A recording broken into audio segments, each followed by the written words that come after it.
Hi welcome back to our kitchen delights. Please like and subscribe.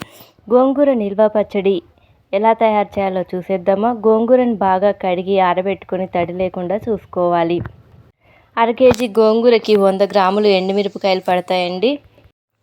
2 వెల్లుల్లిపాయలు, మెంతులు, ధనియాలు, జీలకర్ర, ఆవాలు తీసుకొని నూనె వేడెక్కాక ఇంకా నూనెలో 1 స్పూన్ మెంతులు వేసి వేగాక ఇంకా అందులోనే ధనియాలు, జీలకర్ర, వెల్లుల్లిపాయ అన్నీ వేసి వేగించుకోవాలి. ఆవాలు పక్కనే పెట్టుకోవాలి, ఆవాలు వేయించుకోకూడదండి. ఇంకా తర్వాత ఎండుమిరపకాయలు 100 గ్రాముల ఎండుమిరపకాయలు కూడా తీసుకొని అందులోనే నిమ్మకాయ సైజ్ అంతా చింతపండు వేసుకొని బాగా వేగించుకోవాలి. అవి కూడా ఒకసారి వేగాక గుప్పెడు కరివేపాకు వేసుకొని కరివేపాకు బాగా కరకరలాడే వరకు వేగించుకొని ఇంకొక ప్లేట్లోకి తీసుకొని చల్లారి పెట్టుకోవాలి. అదే ప్యాన్లోకి 3-4 స్పూన్ల ఆయిల్ పోసుకొని ఇంకా అందులోనే పక్కన పెట్టుకున్న గోంగూరని బాగా దగ్గరికి ఉడికించుకోవాలి. గోంగూర బాగా దగ్గరికి అయ్యే వరకు ఉడికించుకోవాలి. గోంగూర బాగా ఉడికిన తర్వాత ఇంకా పక్కన పెట్టుకొని చల్లారి పెట్టుకోవాలి. మరొక ప్యాన్లోకి తాలింపు కోసం వెల్లుల్లి, ఆవాలు, మెంతులు, ఎండుమిరపకాయ తీసుకోవాలి. ఇంకా నూనె వేడెక్కాక చితక్కొట్టుకున్న వెల్లుల్లి, మెంతులు, జీలకర్ర, వెల్లుల్లి, ఆవాలు వేసుకొని వేగించుకోవాలి.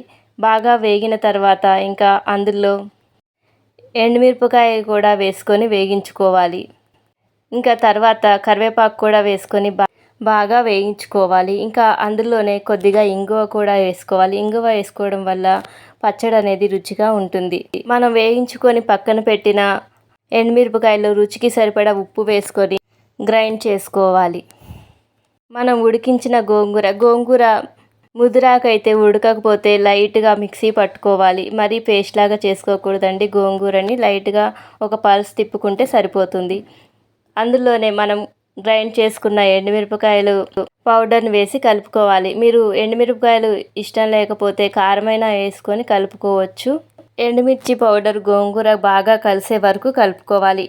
తాలింపు పెట్టాం కదండి, ఆయిల్ బాగా చల్లారాక గోంగూరలో వేసి బాగా కలిసే వరకు కలుపుకోవాలి.